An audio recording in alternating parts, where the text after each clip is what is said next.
Hola, bienvenido, bienvenida a este podcast titulado En el nombre de Jesús. Este es el quinto episodio y en él vamos a hablar sobre el tema de la conciencia del agua. Se llama Códigos de agua y esencia precisamente porque hay una relación directa entre estos dos temas, el agua y la esencia. Y este tema, la verdad, puede ser bastante amplio, bastante extenso, pero el día de hoy lo vamos a acotar en específico a lo que se relaciona con el tema de Cristo. Y sé que puede ser un tema bastante diferente o nuevo, que incluso suene como una locura para aquellos que no estén familiarizados con el tema de la conciencia del agua. Para aquellos que ya vienen de ese mundo y han navegado los códigos del agua de principio a fin, este va a ser el episodio que quizás más les haga sentido. Estaremos hablando en tu idioma el día de hoy, que sé que existe toda una corriente de pensamiento dirigida precisamente por la conciencia del agua, en específico para personas pasando por un despertar de conciencia. Es todo un mundo el de los fanáticos del agua, y lo sé porque me incluyo en él. Y es que el agua tiene el potencial de ser ese puente entre la ciencia y el espíritu, por todos los temas que toca, por su manera de tocar puntos que se conectan con el todo, con el resto del universo, con la creación de la vida misma. Entonces, para dar una breve introducción para aquellos que no están tan empapados del tema del agua, lo más importante que tienen que saber es que el agua se relaciona directamente con el tema de la vida. Por algo, esta frase que se ha hecho bastante popular en los últimos años y que en realidad tiene toda la vida de existir porque es una afirmación profunda y es esta afirmación de que el agua es vida. Contener esa afirmación y explorarla con nuestro mismo lente científico, observando datos como el hecho de que lo que distingue a un ser vivo es el agua, ¿verdad? Plantas, animales, seres humanos necesitan agua para poder sobrevivir. O el hecho de que los lugares de la Tierra que más vitalidad tienen son aquellos que tienen más acceso a agua. Un desierto tiene menos vitalidad precisamente porque hay menos acceso a agua, pero incluso las especies que viven en el desierto no es que estén exentas de necesitar agua, no, simplemente están habilitadas para poder sobrevivir más tiempo sin agua, como los cactus, como los camellos. Otro dato bien conocido por esta comunidad que es experta en los temas del agua es que así como el agua es vida, toda forma de vida necesitó surgir primero en el agua. Y para esto podríamos entretener teorías como la que dice que toda forma de vida surgió primero en el océano, o incluso irnos aún más atrás al Génesis, donde se habla que incluso antes de la creación de seres vivos, incluso la misma creación ocurre precisamente en donde, en las aguas, pues el Espíritu de Dios se movía a través de las aguas, ¿verdad? Pero no necesitamos irnos tan atrás hasta el inicio de la creación para simplemente observar la ciencia actual, como por ejemplo el hecho de que un bebé inicia precisamente en un espacio de agua, inicia en el líquido amniótico de su mamá, que es principalmente agua. Y aquí es donde vamos entrando a terrenos aún más específicos en el tema de la conciencia del agua, y es el cómo se identifica al agua como la fuerza femenina por excelencia. Precisamente por este tema, porque todo inicia en el agua, así como nosotros que iniciamos en el vientre materno. Hay expertos en el tema del agua que le llaman la matriz de la conciencia al agua, es decir, que afirman que es en el agua donde se aloja la conciencia. Todos estos datos son simplemente para señalarnos al agua como la expresión más fiel a lo que es la energía femenina. Y esto no es nada nuevo. Quizás la ciencia moderna está retomando estos temas, pero esta es sabiduría antigua que muchísimas civilizaciones indígenas afirmaba también en sus propias palabras, ¿verdad? Por ejemplo, en los términos del yin y el yang, sabemos que el yin es el femenino, el yang es el masculino y al interior de cada uno está precisamente la fuerza contraria también. Imagínense esta imagen del yin y el yang, donde en el espacio negro se encuentra precisamente un circulito blanco y viceversa, en el espacio blanco se encuentra un circulito negro. Esto lo que quiere expresar es que el yin tiene yang a su interior también y viceversa, o sea que la energía femenina tiene energía masculina en su interior y la energía masculina también tiene energía femenina en su interior. Esto coincide con otras civilizaciones antiguas como lo es la tradición andina, que habla de Pachamama como la fuerza femenina y Pachacamac como la fuerza masculina. Y su forma de describir este fenómeno de cómo al interior de la fuerza femenina también encontramos energía masculina y al revés es muy bonita, es muy poética. Su manera de describirlo es diciéndonos, imagínate que tienes a tu mamá y a tu papá. Tu mamá es la fuerza femenina, pero a su vez ella en su interior carga los genes, carga las memorias de sus papás, entonces tiene a su mamá y a su papá, que vendrían siendo tu abuela materna y tu abuelo paterno. Si nos vamos a tu mamá, que es la energía femenina, imagínate que el agua viene siendo tu abuela materna, o sea, es un doble femenino, ¿no? Porque es mamá de tu mamá. Pero en la mamá también está el componente masculino dado por su papá, o sea, tu abuelo materno. Esta fuerza masculina al interior de la energía femenina viene siendo el aire. Les prometo que esto no me lo estoy inventando, lo pueden investigar ustedes mismos, estas son explicaciones de la tradición andina. Y bueno, podemos ver el paralelo con el yin y el yang. Ahora hablemos de la fuerza masculina vista a través también del lente andino. ¿Qué diría? Tu abuelo paterno, o sea, la fuerza masculina por excelencia, por ser el doble masculino, es el fuego, pero tu abuela paterna, que es la energía femenina en el interior de la energía masculina, sería la tierra. Todo esto es simplemente para traer atención a cómo el agua se ve así como la energía femenina por excelencia. Se le llama la abuela materna, ¿verdad? Es el doble femenino. Y a mí se me hace súper interesante cómo estas tradiciones ya sabían que estaba el aire al interior del agua, porque el aire es el abuelo materno, ¿verdad? Es la fuerza masculina que viene al interior de tu mamá, de la fuerza femenina. Estas civilizaciones ya sabían que estaba el aire al interior del agua, incluso antes de que se descubriera que al interior de la molécula del agua también había un átomo de oxígeno. Qué loco, ¿verdad? Pero volvamos al tema. ¿Cómo se relaciona todo esto al tema de Cristo? Bueno, aquí tenemos que hacer mención de algo que ha sido una problemática o un tema recurrente en los grupos donde se detecta que ha habido cierto desequilibrio. Y aquí volteamos a ver al tema de la relación entre materia y espíritu. Materia, como vimos en el episodio anterior, viene de la etimología de madre, entonces materia es el femenino, espíritu es el masculino en esta relación. Y bueno, en estos grupos ha habido cierta conversación o cierta narrativa de que se tienen que volver a unir las polaridades porque ha habido una percepción de que están separadas. Esto viene por el lente gnóstico. Todo esto que estamos conversando el día de hoy es una narrativa gnóstica.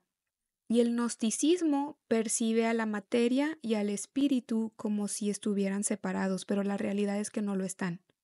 Pero entretengamos un momento esta problemática. Si en verdad nos preocupa que estén separadas la materia del espíritu o la energía femenina de la energía masculina, nos va a llamar mucho la atención el cómo el agua y el fuego no pueden estar juntos, ¿verdad? Si el agua es la energía femenina por excelencia y el fuego es la energía masculina por excelencia, ¿por qué no pueden coexistir? ¿por qué el agua apaga el fuego? Y eso era algo que a mí no me gustaba. Cuando exploraba estos temas desde el ente gnóstico, era algo que me inquietaba. Yo pensaba, no, no me gusta el hecho de que el agua apague al fuego. ¿Por qué? Porque veo también la relación entre el fuego y esa chispa de vida, así como el espíritu en su relación con la materia es considerado el masculino, esa chispa que da vida a la materia. En fin, no me gustaba pensar que el agua pudiera apagar al fuego. Y aquí va el primer código que me trajo Cristo cuando recién iba saliendo de ese pensamiento gnóstico que estaba muy empapado y sumergido en las profundidades de la conciencia del agua, que es ¿cuál es el elemento que permite que el agua y el fuego coexistan? Imagínate en el océano, cuando has visto incendios, ¿no? Como en películas, que de repente hay escenas de acción donde algo termina así con un incendio en el océano y se ve bien padre la toma. Lo que permite que el fuego siga vivo en el agua es el aceite, es, por ejemplo, el petróleo, la gasolina, esos son compuestos de aceite. Quizás la gasolina no sea considerada científicamente o estrictamente un aceite, pero es un derivado del petróleo, el cual sí es un aceite. Entonces, claro que hay una relación ahí. Y bueno, lo que a mí me llamó la atención es que Cristo significa ungido con aceite. Y si eres cristiano y lees tu Biblia, probablemente ya hayas notado un patrón ahí con el tema de la unción con aceite, ¿no? Es un tema importante en la Biblia. Y esa fue una de las primeras cosas que me llamó la atención cuando Cristo empezó a entrar a mi vida. Me dio ese código que me hizo pensar, "Ah, puede que haya algo más aquí. Si Cristo es el ungido con aceite y el aceite permite que la energía femenina coexista en unión con la energía masculina, que el agua y el fuego coexistan sin que se apague el fuego. Y me atrevería a decir incluso en términos más profundos, sin que la vida en la materia apague la chispa del espíritu, ¿no? Y bueno, ese es el primer tema que se relaciona con Cristo directamente. El siguiente también nos puede volar la cabeza porque es bastante conocido el hecho de que el agua y el aceite no se mezclan, ¿verdad? Eso se dice. Porque es verdad, el agua a la que hemos estado acostumbrados no se mezcla con aceite, que es agua estancada, o hay personas que le llaman agua muerta. Pero es muy interesante ver que el agua viva, que es el tipo de agua que compartimos en el movimiento Wake, si me conocen saben que amo ese tipo de agua. El agua viva antioxidante tiene propiedades que le permiten mezclarse con el aceite. Entonces, el agua viva sí se mezcla con aceite. Y me vuela aún más la cabeza el hecho de que en la Biblia se le llame a Jesús como el agua viva. Él dice, yo soy el agua viva, ¿verdad? Quien venga a mí jamás volverá a tener sed. Entonces ahí hay algo que quizás hace años no se conocía científicamente, pero el hecho de que el agua viva y el aceite sí se mezclan y que Jesús sea el agua viva y Cristo significa ungido con aceite y Él unifica ambos componentes, deberían de ser temas que nos llamen mucho la atención porque definitivamente creo que Dios se revela a sí mismo a través de su propia creación. Pero bueno, continuemos con el siguiente tema, que es uno que se relaciona a la comunidad del New Age, donde en la búsqueda por matar al ego, cuando tanto nos empeñamos por matar a nuestro propio ego, a veces también nos llevamos de encuentro nuestra propia personalidad, o sea, lo que nos hace únicos. Y puede ocurrir este fenómeno donde simplemente terminamos siendo uno con la sopa del todo, pero se desvanece lo que te distingue. Sobre todo si has llevado un camino de desglosar tus propios patrones exhaustivamente hasta encontrarte con quién eres en verdad. Por ejemplo, en esta búsqueda donde nos proponemos encontrar a nuestra esencia, ¿verdad? Ya nos dimos cuenta de que no somos nuestro ego, esa identidad falsa, pero en el camino nos preguntamos, entonces si no soy esta identidad falsa que creí toda mi vida que yo era, entonces ¿quién soy si no soy eso? Y conforme nos vamos quitando capas y capas y capas de esa máscara falsa, podemos llegar a este punto que es el que quiero describir con esta expresión en inglés, being watered down. Esa expresión transmite lo que ocurre cuando diluyes algo tanto que ahora te sabe a pura agua, ¿no? Cuando tienes, por ejemplo, jugo de naranja, pero ya le pusiste tanta agua que ya sabe más a agua que a jugo de naranja y está tan diluido que ya casi no queda nada de lo que distingue precisamente a esa fruta, que es su sabor a naranja. Entonces eso también puede ocurrir en el camino a través del New Age de querer despedirte de tu personalidad con una buena intención porque se quiere matar al ego y deshacer de esos patrones dañinos, pero al mismo tiempo nos llevamos lo que nos distingue, lo que nos hace únicos. Entonces, en esta narrativa llegué a un punto en mi reflexión donde me di cuenta, no creo que Dios tenga la intención de purificarnos a todos al grado en que todo vuelva a ser simplemente agua, o purificar a toda la creación al punto al que desaparece la creación misma y ahora tenemos pura agua, como en el principio. No, porque a Dios le gusta la diversidad, le gusta la distinción, por eso nos hizo a unos con ojos verdes, otros con ojos cafés, otros con cabello chino, otros con cabello liso. Es bella la distinción. Y cuando estaba navegando estos temas y pensando, entonces, ¿cómo volvemos a nuestra esencia, pero sin purificarnos, entre comillas, porque ahí siento que ya no sería purificarnos, sino empezar a deshacernos al grado en el que queda pura agua? Y Dios trajo a mi atención el tema de los aceites esenciales.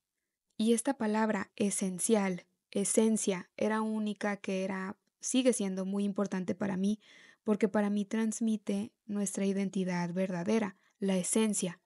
Y lo que Dios trajo a mi atención fue precisamente este fenómeno científico, que es observar cómo para que una sustancia vuelva a su estado más puro, pero todavía manteniendo su distinción, es decir, sin desaparecer y volver a ser pura agua, hay que convertirlo en aceite. Esa es la ciencia de los aceites esenciales. Si yo quiero tener la esencia más pura, pero a la vez única, de limón, por ejemplo, su esencia en su máxima expresión, tengo que obtener un aceite esencial de limón, ¿no?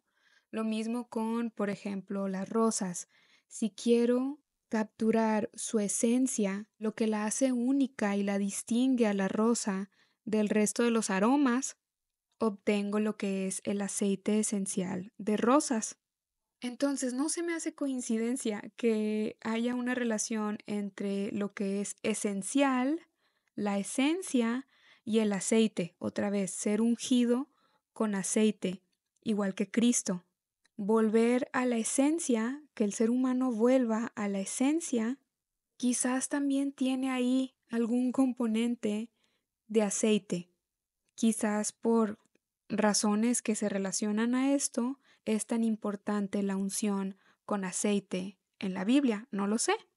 Y antes de continuar, quiero leer un versículo que siento que se relaciona a esto. Se trata de Efesios 1:17 y voy a leer de la versión espejo. Estoy leyendo en inglés, entonces voy a traducirlo al español. En mis propias palabras dice: deseo que tomen directamente de la fuente, que el Dios de nuestro Señor Jesucristo, el Padre de gloria, despierte en ustedes el espíritu de sabiduría y revelación en el desenvolvimiento de su plan maestro. Anhelo que ustedes conozcan por revelación lo que Él siempre ha conocido sobre ustedes. Y regreso a la primera línea, dice: deseo que tomen directamente de la fuente. Fuente, origen.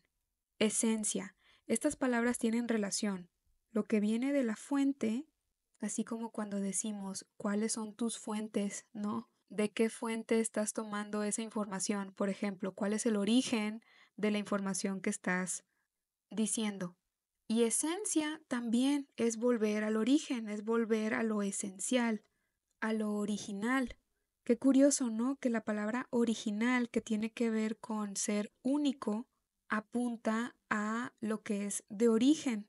Y ya hablamos de cómo la esencia es precisamente aquello que nos hace únicos, así como el aceite esencial de la rosa es lo que la distingue del aceite esencial de limón, por ejemplo. Entonces hay una relación directa entre fuente, origen y esencia. Entonces, tomar directamente de la fuente nos habla de volver a la esencia.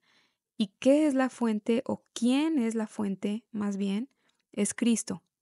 Entonces sí, Cristo es nuestra esencia. Y si Cristo significa ungido con aceite, ¿qué más evidencia queremos de que hay una correlación directa entre el aceite y volver a nuestra identidad verdadera? Ahora, el siguiente tema es uno del cual han hablado muchos científicos, sobre todo aquellos que están fascinados por la ciencia del agua, y se trata de su molécula. Es imposible negar lo fascinante que es la ciencia de esta molécula, y aquí podríamos hablar horas de datos científicos que han intrigado a muchos, como por ejemplo el hecho de que es la única molécula que se comporta diferente a la norma en sus diferentes estados de la materia. Por ejemplo, el hecho de que en su estado sólido es más ligero que en su estado líquido. Eso intriga a los científicos. Y esta es la razón de por qué los hielos, por ejemplo, pueden flotar en el agua. Pero entre tantos datos que podríamos mencionar aquí, nos vamos a enfocar solo en algunos, en específico los que habla el doctor Ivo Hernández, autor del libro titulado El Dios en el hidrógeno y su misterio trinitario en el agua. Si ese título no nos dice algo ya por sí solo, entonces vale la pena leerlo. Este doctor enlista una serie de datos que la verdad muchos de ellos ya los conocía, pero me gustó la manera en que él los ordena para hablar sobre su tema, que es el Dios en el hidrógeno. Y bueno, dentro de estos datos, algunos que predominan o que más capturan la atención es el hecho de que el hidrógeno es la molécula más abundante del universo. Y no solo eso, es también a través de la cual todas las demás se crean. Él dedica un capítulo a explicar esto, el cómo ocurre el que el hidrógeno haya sido potencialmente la primera molécula. Eso es lo que cree la ciencia. Por esto es el primer elemento de la tabla periódica, además de que es el más ligero, pero se sospecha que del primer hidrógeno también surgió la primera luz. Entonces, hay explicaciones científicas sobre cómo a través del hidrógeno se crean todos los demás elementos. Y ojo, este no es el único científico que ha relacionado al hidrógeno con Dios. Por ejemplo, el famoso científico Masaru Emoto tiene una cita que a mí me fascina, que dice: mientras más conozcas la ciencia del agua, más difícil te será negar la existencia de Dios. Entonces es un tema recurrente, y una vez que te adentras a la ciencia del agua, es muy fácil ver por qué es tan recurrente. Por ejemplo, el hecho de que el hidrógeno molecular, además de lo que ya mencioné sobre él, también es el antioxidante más poderoso. Y sabemos que el proceso de oxidación es el proceso de envejecimiento que eventualmente llega a la muerte. Entonces, podríamos decir que el antioxidante es lo que nos rejuvenece o lo que nos da vitalidad, lo que nos da vida o lo que evita a la muerte o hace que se tarde más la muerte. Entonces ahí hay una relación directa también con las características de Dios, ¿no? Que Dios es vida. Y no solo esto, además es un antioxidante inteligente en el sentido de que sabe exactamente qué hacer en el cuerpo, sabe a dónde ir, sabe dónde se necesita, y sabe qué radicales libres eliminar. En fin, todos estos son atributos del hidrógeno molecular que lo hacen fascinante para la ciencia, para los científicos. Y una teoría de la que el doctor Ivo habla en su libro, que ya mencioné, es que él puede ver a la Trinidad en la molécula del agua. Menciona que para él los dos átomos de hidrógeno podrían considerarse Dios Padre y Dios Hijo, porque Dios Hijo es quien revela a Dios Padre y Dios Hijo es quien hace exactamente lo que el Padre hace, entonces hace sentido que fuera como una réplica, ¿no? O sea, dos hidrógenos, y relaciona el átomo de oxígeno en la molécula del agua al Espíritu Santo. Y esto se me hace muy acertado. ¿Por qué? Porque volviendo a temas como los de tradiciones indígenas, no es el primero que relaciona al aire con el espíritu. De hecho, en la misma Biblia hay ciertas características que relacionan al espíritu con el aire. Por ejemplo, el versículo que dice que aquellos que se mueven con el espíritu son como el viento, que uno nunca sabe de dónde vienen o hacia dónde van, ¿verdad? Es como el viento. O por ejemplo, el hecho de que sea caracterizado como una paloma y que hace una paloma, vuela, ¿verdad? Vuela a través de los aires, del viento. Otro dato que para mí es uno de los más evidentes, es una de las evidencias más grandes de la relación entre el aire y el espíritu, es que la palabra respirar, respiración, comparte etimología con la palabra espíritu. ¿Y qué respiramos? Respiramos aire, ¿verdad? Respirar está formado por su raíz re, que significa de nuevo, y spirare, que significa soplar. Y espíritu viene del latín spiritus, que significa aliento, soplo, respiración, alma, y también deriva de spirare. Y no se me hace casualidad que el oxígeno es precisamente, incluso antes de morir por dejar de comer, moriríamos primero por dejar de hidratarnos, ¿verdad? Pero incluso antes de morir por dejar de hidratarnos, tenemos más necesidad de oxígeno y eso sí es lo que menos tiempo duramos sin oxígeno, sin respirar, no podemos durar mucho. Entonces hace sentido que haya una relación ahí con que la materia sin espíritu no puede vivir. Ese es el soplo de vida. Y otro componente de esto que se me hace muy poético y muy hermoso, que viene precisamente en la Biblia, es el cómo en el principio, en el Génesis, el Espíritu de Dios se movió a través de las aguas. Y se sabe que Dios, ¿cómo creó? Al hablar, ¿verdad? Por eso también dice en el Génesis que Dios dijo, hágase la luz y se hizo la luz. Él lo dijo, Él lo habló. ¿Y qué es lo que pasa cuando hablamos? Estamos exhalando aire. Así es como funciona la voz, así es como funciona el habla. Es el aire el que pasa por nuestras cuerdas vocales. Hace que nuestras cuerdas vocales vibren y eso es lo que produce sonido. Y si nos vamos aún más allá, sabemos que la materia es sonido. ¿Por qué? Porque es moléculas que están en constante movimiento con los electrones, entonces es onda y vibración, y el sonido que es onda y vibración. Entonces se me hace muy hermosa esta relación entre cómo el Espíritu de Dios se movió a través de las aguas cuando Dios empezó a crear la creación y él cómo creó hablando. Entonces, la teoría del doctor Ivo no se me hace nada descabellada, al contrario, se me hace muy acertada. De hecho, tengo aquí mi cuaderno donde escribo reflexiones de repente cuando estoy en conversación con Dios y para crear este episodio regresé a una página que escribí en el 2023, precisamente sobre la molécula del agua, solo que mi teoría es ligeramente diferente a la del doctor Ivo.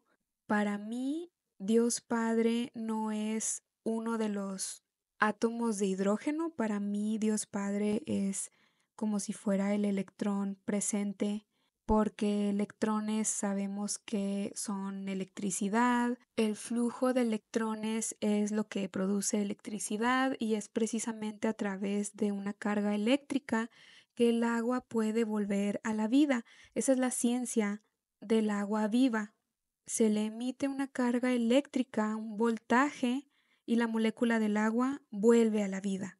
Y eso me llama al siguiente y último tema de este episodio, que es la diferencia entre el agua estancada y el agua viva. Y aquí tengamos presente el cómo Cristo se llama a sí mismo el agua viva, porque eso nos va a revelar bastante. La molécula del agua, cuando está estancada, tiene una manera de relacionarse las unas con las otras, como lo dice la misma palabra, estancada. Las moléculas se comportan de tal manera, se relacionan las unas con las otras, de tal manera que se atoran, están como atoradas unas con otras. Entonces es como si hubiera apego entre las moléculas, es como si fueran codependientes. Entonces se vuelve como este espejo para mí, para la humanidad misma, cómo se comporta el ser humano cuando está estancado, cuando tiene falta de vitalidad. Claro que tiene muchos apegos, tiene muchas adicciones y tiene muchas codependencias también, porque tiene muchas inseguridades. Un ser humano que tiene falta de vitalidad, claro que va a ser un ser humano con muchas inseguridades y por ende, otra vez, todo lo que ya mencionamos, apegos y codependencias. ¿Qué pasa cuando traes a la molécula del agua a la vida? Bueno, el agua viva se comporta de una manera completamente diferente. Las moléculas en el agua viva antioxidante tienen una manera de relacionarse unas con otras que es más fluida, es más libre. ¿Por qué? Porque hay vínculos de hidrógeno extra en el agua que permiten que las moléculas no estén estancadas o atoradas unas con otras. Al contrario, se pueden separar y luego ir con otra a través de otro vínculo de hidrógeno y luego se separan y van con otra a través de otro vínculo de hidrógeno porque hay mucho hidrógeno molecular extra. Y volvemos a la mención de cómo el hidrógeno es el primer elemento y es a la que han llamado la molécula de Dios. Entonces imaginémonos, es como si hubiera mucho Dios entre ellos. Entonces es precisamente este amor de Dios el que nos permite ser así interdependientes, relacionarnos unos con otros de manera libre, sin apegos, sin codependencias y a su vez de una forma más dinámica. Así es como se comporta el agua cuando está viva. Es interdependiente, tiene más relaciones, es como si viéramos a la molécula del agua formando más amistades con otras moléculas alrededor. Es muy bonito, la verdad. Entonces, a mí con todo esto se me hace fascinante otra vez que Jesús se llame el agua viva. Es como si nos estuviera dando pistas de, oigan, cuando yo estoy en medio, hay interdependencia, hay amistades, hay una manera de relacionarse los unos con los otros que es más dinámica, que es más bella, que es sin apegos, que es sin codependencias, que es sin inseguridades, que es con libertad. Y vamos a explorar este tema de la interdependencia más a fondo en el siguiente episodio. Esta fue solamente una probadita o como una transición hacia ese tema porque el agua también transmite esta diferencia, el cómo son las interacciones estancadas y cómo son las interacciones con vida. Y es fascinante ver esos paralelos que hay con Cristo Jesús. Espero que hayas disfrutado este episodio, sobre todo si eres fanático del agua igual que yo. Este episodio fue especial para ti. Déjame tus comentarios, déjame tus preguntas o tu observación y nos vemos en el próximo episodio.